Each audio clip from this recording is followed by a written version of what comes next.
Assalamualaikum warahmatullahi wabarakatuh. Perkenalkan, nama saya Ahmad Azam Hasin.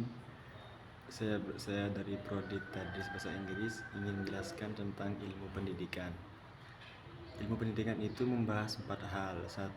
Manusia sebagai makhluk sosial. Manusia sebagai makhluk sosial memiliki arti bahwa manusia membutuhkan manusia lain dalam menjalankan kehidupan sehari-hari.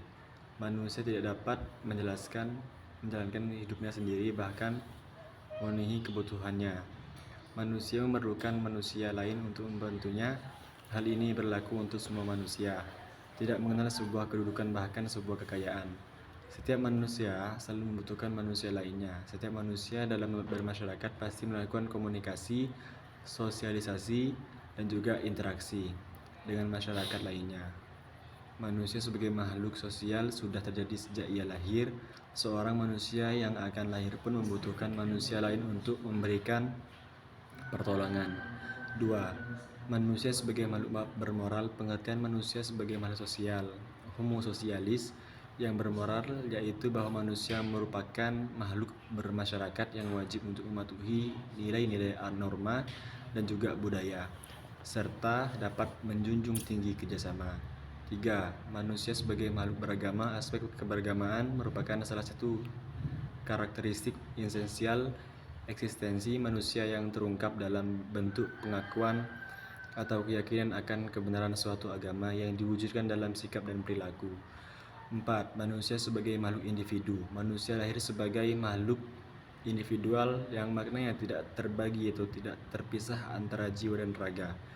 Dalam perkembangannya, manusia sebagai makhluk individu tidak bermakna kesatuan jiwa dan raga, tetapi akan menjadi yang khas dan corak kepribadiannya. Selanjutnya, stimulus adalah rangsangan yang diterima oleh organisme dan menimbulkan respon atau reaksi yang khas dalam biologi. Rangsangan atau stimulus bisa berupa apa saja, seperti cahaya, suara, bau, rasa, sentuhan, suhu, atau sinyal kimia.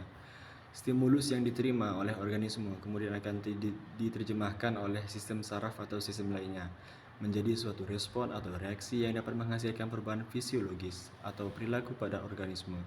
Contoh dari stimulus biologis dapat ditemukan dalam berbagai situasi sehari-hari.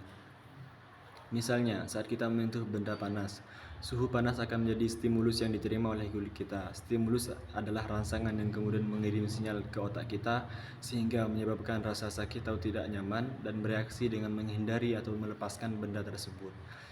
Stimulus adalah sinyal yang juga sangat penting dalam bidang ilmu fisiologi. Misalnya dalam penelitian tengah penglihatan, cahaya yang masuk ke mata manusia adalah stimulus yang diterima oleh sel-sel fotoreseptor di retina mata. Sel-sel ini kemudian akan mengirimkan sinyal ke otak melalui saraf optik dan diinterpretasikan sebagai gambar yang kita lihat. Selanjutnya, pilar belajar dalam pendidikan.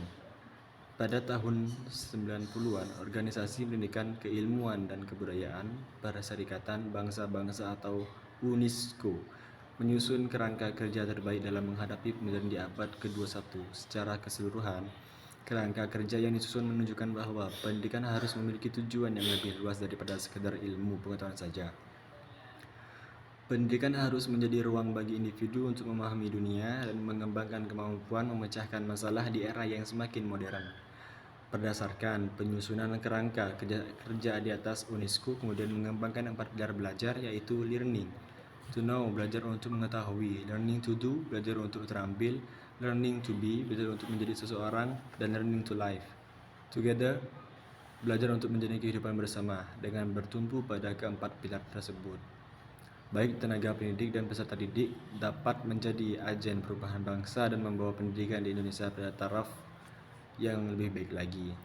Selanjutnya, landasan hukum. Teori hukum klasik. Teori ini merupakan suatu konsep hukum yang bersumber dari religiusitas, alam dan adat kebiasaan dari suatu masyarakat yang telah ada dan berlaku sejak dimulainya suatu kehidupan masyarakat sampai sekarang. Prinsip dari teori ini mengatakan bahwa hukum merupakan seperangkat norma moral dan norma sosial pengarah sebagai kontrol dan merupakan ukuran terhadap perilaku manusia yang orientasinya adalah kehidupan selamat, hidup baik dunia maupun di akhirat.